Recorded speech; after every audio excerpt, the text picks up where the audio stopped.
മയൂരേശ്വരപുരം സുബ്രഹ്മണ്യസ്വാമി ക്ഷേത്രത്തിൽ മോഷണം. മോഷ്ടാവിന്റെ ചിത്രം CCTV-യിൽ. സമയക്കുറവും സാഹചര്യ പ്രശ്നങ്ങളും ഇനി ചികിത്സ തേടുന്നതിന് ഒരു തടസ്സമേയല്ല.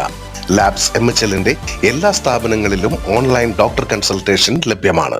കൊടുങ്ങല്ലൂർ ഉഴവത്തുകടവ് മയൂരേശ്വരപുരം സുബ്രഹ്മണ്യസ്വാമി ക്ഷേത്രത്തിലെ ഭണ്ഡാരങ്ങൾ കുത്തി തുറന്നാണ് മോഷണം. തലയിൽ മുണ്ടും മാസ്കും ധരിച്ചെത്തിയ മോഷ്ടാവ് CCTV-യുടെ ദിശ മാറ്റിയാണ് മോഷണം നടത്തിയത്. ക്ഷേത്രത്തിലെ 3 ഭണ്ഡാരങ്ങൾ കുത്തിപ്പൊളിച്ചു. ഏകദേശം 5000 രൂപയോളം നഷ്ടപ്പെട്ടതായാണ് പ്രാഥമിക വിവരം. ക്ഷേത്രം ഭാരവാഹികൾ ചൊവ്വാഴ്ച രാവിലെ ക്ഷേത്രത്തിലെത്തിയപ്പോഴാണ് മോഷണം അറിയുന്നത്.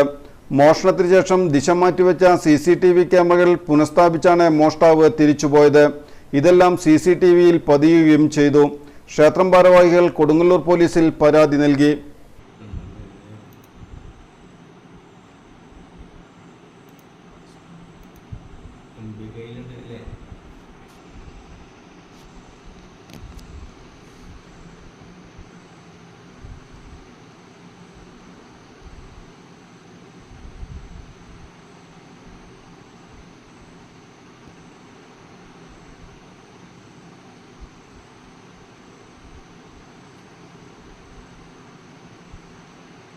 ക്യാമറ കണ്ടോ?